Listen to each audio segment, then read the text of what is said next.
Thanks for staying with us. We do apologize for the delay.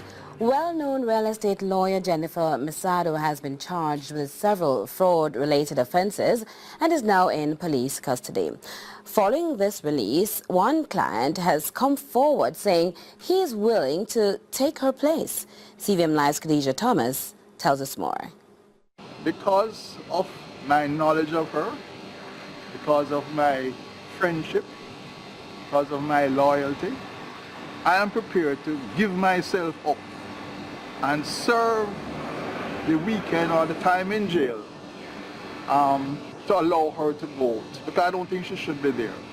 That is the stance of Oswaldo Francis, who has identified himself as a client and friend of attorney-at-law Jennifer Misado, who was charged on Friday by investigators from the Counterterrorism and Organized Crime Investigation Branch, CTOC. Misado was charged with 4 counts of forgery, 2 counts of uttering forged documents, conspiracy to defraud, causing money to be paid out by forged document, and money laundering. Mr. Francis says he did not know the details surrounding the case, but considers it to be unfair to have a person of her status locked up without bail. There's no thing for anybody to gain by her being locked up. She's not a flight risk, right? She's not a murderer, and even murderers are allowed bail. So if she's not charged with murder, then there's no reasonable excuse for her to be behind bars for an entire weekend. But investigators say that Misado had prepared an agreement of sale for 2 parcels of land without the knowledge and consent of the owner on December 20 of last year. It is alleged that the attorney forged the signature of the trustee, the stamp and the letterhead of the owner to facilitate the transaction and collected $270,000 as down payment from the prospective purchaser. These properties were then put on sale for 232 million Jamaican dollars. Head of CTOC, ACP Fitzbailey, says there have been other calls alleging other unsettled transactions involving Misado. Jennifer Misado is set to appear before the St. Andrew Parish Court on May 15. Khadija Thomas, CVM Live. Detectives assigned to the St. Andrew Central Police Division are seeking the public's assistance in locating the family members of an unidentified man whose body was found on Halfway Tree Road, St. Andrew, in the vicinity of Flow Jamaica Limited from Saturday, April 7. The body is believed to be that of a man who was in his mid-40s, of dark complexion, medium build, and is about 5 feet 6 inches tall. Police, who were alerted by passers-by, say the body was found on the roadway in a seated position. The pieces of clothing are a brown T-shirt, blue shorts, and a pair of blue and white slippers. For more information, please contact the St. Andrew Central Criminal Investigations Branch, CIB, at 926-2551, Police 119 emergency number, or the nearest police station. Today is being recognized as International Nurses Day under the theme Nurses, a Voice to Lead Health is a Human Right. Member of Parliament for St. Andrew Eastern, Favour Williams, used the occasion to visit nurses at 2 health facilities in the corporate area. CVM Live's Khadija Thomas has more.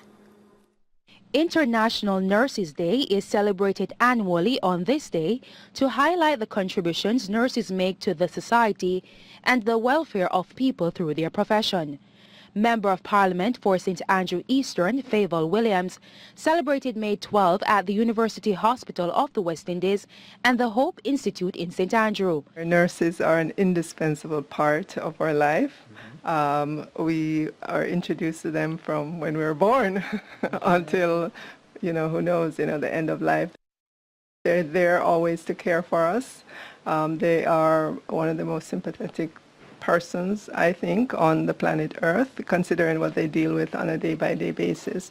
She says nurses are unsung heroes who are often not recognized for the work they do. But they do work in conditions that are, difficult at times, but nevertheless, I think they wake up every day going to do the best job that they can, you know, with the conditions that they have. The clinical nurses manager at the UHWI was quite appreciative of this gesture. I'm feeling great because I've been a nurse for over 37 years. So on behalf of all other nurses, I'm accepting this compliment that is being paid to us here. Khadija Thomas, CVM Live. Popular recording St. Mary may come from artist 51-year-old Clifton Bailey is scheduled to appear before the St. Andrew Parish Court at the start of next week to answer to rape charges. There are variations to the allegations as told by the police and his manager. A police report through its communication arm states that on the morning of Saturday, April 28, the entertainer allegedly hired a female hairdresser to groom his hair at a hotel in the New Kingston area. The allegations from the manager of the artist, popularly known as Capleton, and the fireman differ. What I know is that my artist was being bombarded by demands, and apparently there was a relationship, and the next thing he was being asked several, times about different things, and he thought it was, unfamiliar, so he made a report to the police. The police report continues that while intercourse with a female hairdresser and that she reported the matter to the police and an investigation was launched. Again, Ms. Kemp told us other allegations. In turn, this person made a report to Soka about being raped, and this is what happened. They did the Q&A and arrested him yesterday evening. And that's it. And because it's a Friday evening, he would not be able to get bail because it was too late. There is agreement that a question and answer session was completed in the presence of his attorney, after which the entertainer was subsequently charged. He's still there. Friday morning, May 11. What remains is a shell of what 3 persons used to call a home.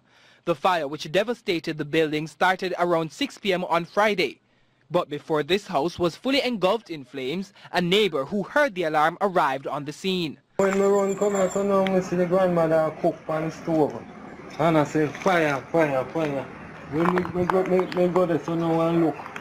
We see the fire on the bed. Because the bed is like it starts from, And on the bed. The neighbor, with the help of others who subsequently arrived on the scene, managed to salvage some pieces of furniture before the situation became worse. The stove.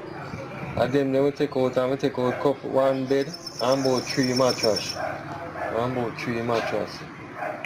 Okay. And this the smoke anyway that go on, then they have to come out. Because we couldn't face it. Reports emerging are that the fire began when the 5-year-old occupant lit the bed linen on fire. This after his mother left him at home with her grandmother earlier that evening. The mother, who was still coming to grips with what had happened, said she was working when she got the news. When I reached on the plaza, I was there selling, and around about 7 o'clock, I got a call from a friend of mine telling me to come home. I asked the person why, and he said because my house burned down. At least one resident has cast blame on the lack of a fire engine at the Yallis fire station as to why the fire got out of control. My cousin house just burned down a while. No fire truck now out the road, sir. The fire truck supposed to out the road. No fire truck there, sir. Same like how the next house over the cross road there is burned down. And no fire truck. So I don't know what the purpose of the fire truck, fire station over there for them. Right? Right now, we plan to even demonstrate tomorrow for a fire truck coming right over the station because no fire truck there at St. Thomas. So. Reporting for CVM Live, I am. He goes to court on Monday. Heart disease is said to be the #1 killer in Jamaican women, and it's based on this fact that the Heart Foundation, along with Scotiabank Jamaica, launched its Go Red Week campaign to educate women on the signs, symptoms and risks of the disease. Here once again is CVM Live's Khadija Thomas. Research confirms that approximately 800,000 Jamaican women between the age 12 to 64 are at risk of having heart disease. Coronary heart disease is a disorder of the blood vessels of the heart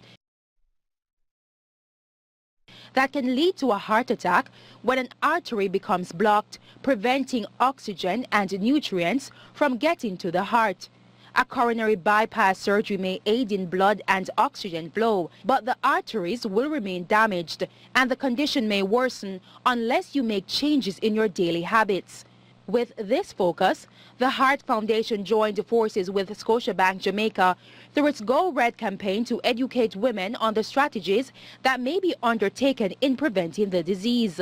As women in particular, in Jamaica, we play many roles. We are mothers, we are daughters, we are caregivers, and so we take on a lot.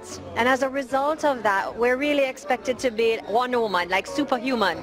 And so important in all of this is that we take the time to understand that because we're so important, we play such an important role, that we need protection.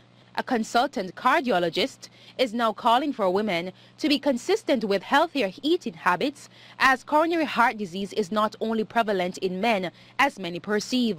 With regards to the normal plate, about half of the plate should consist of fruits and vegetables, about a quarter should consist of some form of starch, and the other quarter a healthy protein, generally fish, salmon or chicken or lean pork. The Go Red campaign is geared at informing women on the warning signs of heart disease, which has been identified as their biggest health threat.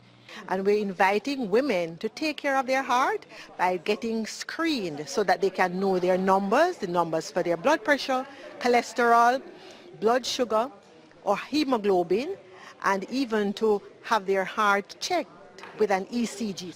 The public seminar on the Go Red Week campaign was held at the Courtley Auditorium recently. Khadija Thomas, CVM Live. Although it's important for the local government and other authorities to implement planning and mitigation measures before a disaster or emergency occurs, many of these measures could also be implemented proactively by local communities or neighborhood organizations. Several members of the Gordon Town community learned how today in an emergency response training program organized by the Jamaica Fire Brigade and the USAID. CVM Live's Vaughn Thorpe has more. Trying to get a hang of it, just in case of an emergency. A few residents of Gordon Town made their way to the community center to become more prepared in the event of an emergency, to include massive rescue and search operation. Trainings like these are very significant, especially seeing that we're going into the hurricane season, because as I said before, preparedness is key. By preparing, you lessen the risk of losing life and property. And so by increasing awareness and increasing preparedness, that will assist us in terms of us in general, in terms of community members and also the brigade, in terms of saving and protecting persons. The presentation touched on first aid, land search, basic water rescue and fire safety. Now Gordon Town has seen its fair share of landslides, breakaways and floods. USAID Global Climate Change Coordinator Holly Rose McFarlane believes the program is critical. This is a significant training for them because Gordon Town is prone to a lot of disasters such as flooding, they have a lot of landslides, etc. And so they need to know how to help themselves when emergency services are not here. The USAID funded program next stop will be Wikiwaki St. Andrew and Lilliput in St. James. And so we selected these communities to develop community disaster risk management plans and to give the members the actual training that they will need to develop the skills. With the impending hurricane season, citizens are being encouraged to attend these sessions. Vaughn Thorpe, CVM Live. This is CVM Live. We go to a break ahead of news from overseas.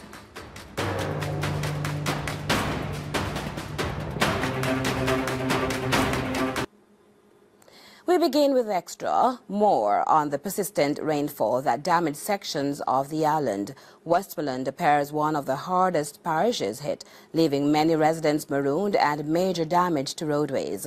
More from Khadija Thomas. The persistent rainfall that has done major damage across the country has left many in conditions of peril, and Westmoreland was not spared the onslaught. Sunday night's deluge left many marooned, forcing the closure of businesses and the destruction to homes. The residents have suffered in the wake of floodwaters, with transportation impacted, leaving residents stranded. Man go, man can't go. Five car they now go through water. Five water high. And all children then can't go to school. They have managed to come out due to persons who are trying to help them, like other community members that come out and help them to remove some of their valuables along with themselves. Our Westmoreland correspondent braved the conditions to assess the level of damage, greeted with pictures of dismay, submerged graves and inundated roadways. Many vehicles were parked in the water as drivers would not venture out after the rainy morning. The best mode of public transportation appeared to be bikes and bicycles, as cars and trucks were barely able to maneuver the water, leading to pileup of traffic. But if there was any good to take away, crabs were out aplenty. Residents are now saying areas are still impassable. Areas such as Broughton, Lodge Road and the main road to Negril now said to be blocked. The bridge down there, nobody can cross it, come or we go through. Because this water from here lead cross another bridge down here. If you go to the other bridge down from the main of Broughton. Near Margaret go to and go see Broughton Sea. So nobody can come up from Broughton, nobody can come this way. Only two potential ways to enter the community. Some who can swim, then go Devlin and come out back out of Sheffield. Residents now saying the intense flooding could have been avoided if the river had been cleaned. I'm 4 or 5 years now in a clean. More than 4 or 5 years now in a clean. I look where MP office there. It should have just wash good on in a river. The residents are hopeful the water will soon recede, which will allow them to return to some semblance of normalcy. Khadija Thomas, CVM Live. The unity of the Taylorland community in Bull Bay St. Thomas proved its strength by combining resources to repair a bridge that was threatening to fall apart and isolate the community. And we are here in Taylorland. We're starting out the bridge because we need it, and nobody couldn't go across the bridge, so we're here now. Do a little thing that we can get it to use now, because it's out of service, and now it's in a service by us as the member of the community, doing a little small thing that we can get it up and running. The residents began the repair operation of their own volition after heavy rains threatened to maroon the community. On the behalf of the peoples of Taylorland, it's month now this bridge is out of use. School children can jump in it and injure themselves. If anybody takes sick, we cannot come out. We have to take the alternate route. Now it is the rainfall, we cannot enter there. So the people this morning decide to come out and give a helping hand. The guys them buy cement, them get board, they get sand, and everybody come out. During the repair process, P&P caretaker for the area, Joan Gordon-Webley, became involved, adding to the complement of cement that was being used to strengthen the ends of the bridge. We are tired of calling NAA. We are tired of calling and speaking with the MP. Nobody has come. So we are here today to do what we can, because we can't no longer allow the people to be marooned inside of Taylorland. We have people who are pregnant, we have sick. We have to make sure that we have passage for them. This is just a stopgap measure because many of the planks are rotting out. We've been able to remove some planks, but more planks need to be removed. Joel Crosskill, CVM Live. Styrofoam boxes, plastic bottles, cardboard and pieces of wood are among the debris causing severe blockage of a gully in Seaview Gardens, Kingston. This blockage causes consistent overflowing of the gully. Every time the rain fall, right here, the debris from uptown, all the gully, them chairs, a lot of fridge and stove, tires, all the, you can see behind me. You have all old carpet, all kind of old things in the gully. Sometimes when the wash come here, so now, it's black right here. Bailey says that the debris does not originate from residents of Seaview Gardens, but from elsewhere. And isn't that Seaview Garden fault? Is it people who live on the gully bank? Chewing all kind of debris, all kind of old fridge, all kind of old stove. Big wood up a man, I better gun after there here, I'll try to cut out the wood to get the road clear, because when the rain fall, look more from this, because see the gully black there? The whole road I go full of debris again. The persistent rainfall now being experienced creates a worrying situation for residents, and so they are calling for the problem to be addressed. Because the draining system continue blocking up. You know, lots of buckles and other stuff. You know, they gonna need proper cleaning, you know. And in front the school, the primary school, they have a terrible drainage problem there also. Nicole Wilson, CVM Live.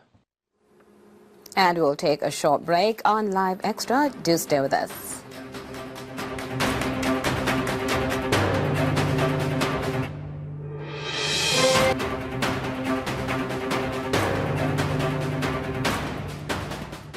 Welcome back. Time now for our regional and international news, and for that we go to our reporter Vaughn Thorpe.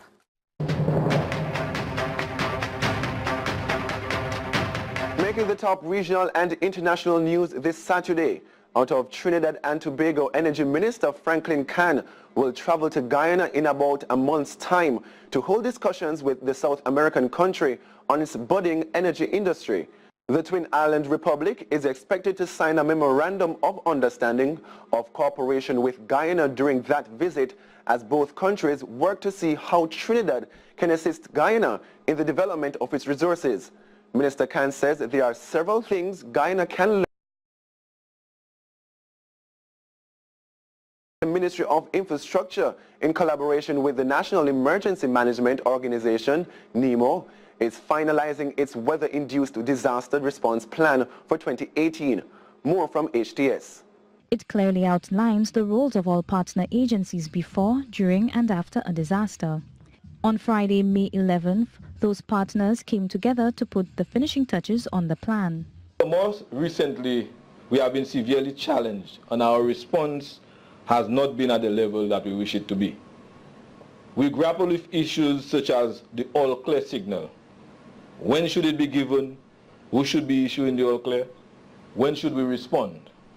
Our staff who are first responders, and we are trying very hard as a permanent secretary to excite the staff and to get them to respond. But there are concerns of safety, there are concerns of security, so our response to me over the last 2 years is less than optimal. The weather-induced disaster response plan hopes to ensure that key agencies involved in disaster response know their roles in the event of a disaster. And on the international scene, North Korea says it will begin dismantling its nuclear test site in less than 2 weeks in a ceremony attended by foreign journalists. The move is due to take place 3 weeks before U.S. President Donald Trump meets North Korean leader Kim Jong-un. The exact date of the dismantling of the site will depend on weather conditions. Now, this will involve the collapsing of all tunnels using explosives and the removal of all observation facilities, research buildings, and security posts. And that's all we have for you. I am Vaughn Thorpe.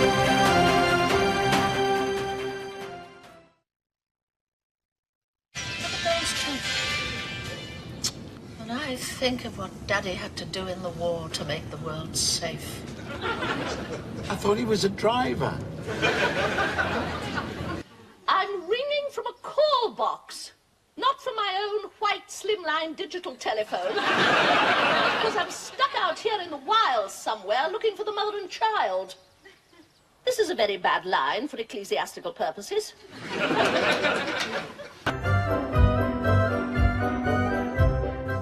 Klein from Cutting is joining us for the sale. Look, Mrs. Klein and I have been married 40 years and she's never had a fur coat. And after all, I mean, she's in the twilight of her life. Well, in that case, who's going to see her in the dark? Which Mr. Humphries isn't here, and we should give him a chance. Well, of course he's not here. He hasn't got a wife or a girlfriend, so he's not in for it. listen. Are you being served?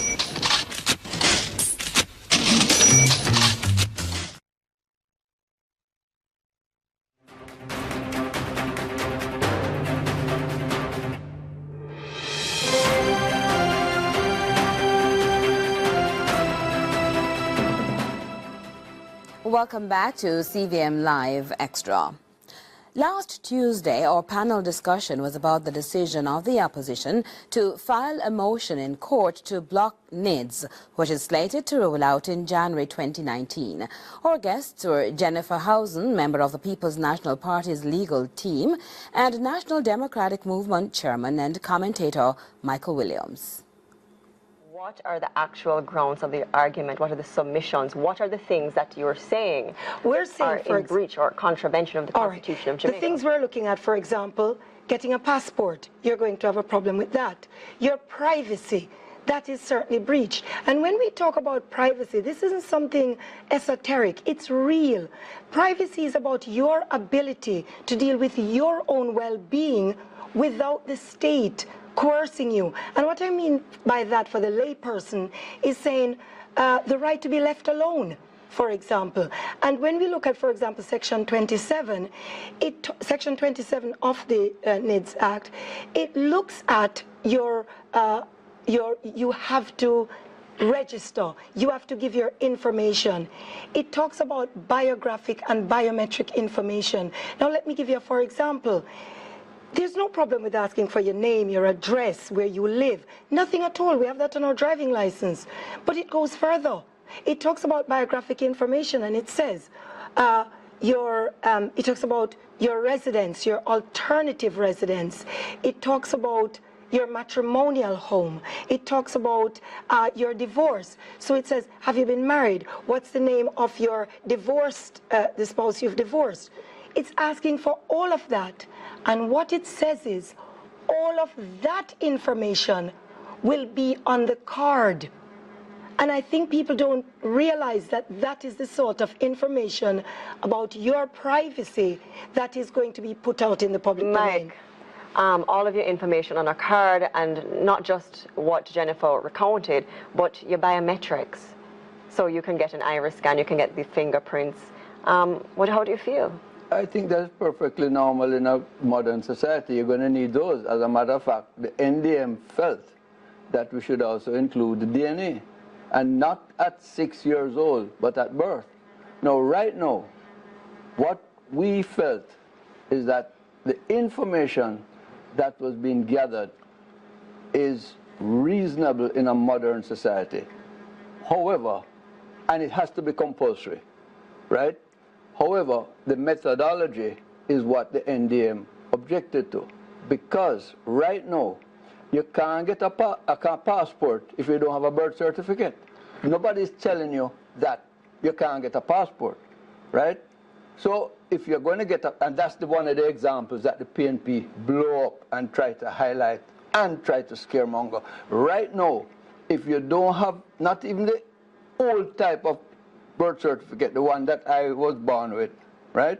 The new one, if you don't have that, you can't get a passport. Mike. No, nobody objected at the time when that was being implemented. However, I just want to say the government and the national ID system should have started at the birth certificate level. Mike, I want to ask you this. The government members are shy to come on, as they say, because this is about to go before the courts. But is this challenge by the opposition going to blunt the effectiveness of the national identification system in your views, or the National Democratic Movement's views? I don't think the court will rule that the national ID is unnecessary or should not be implemented.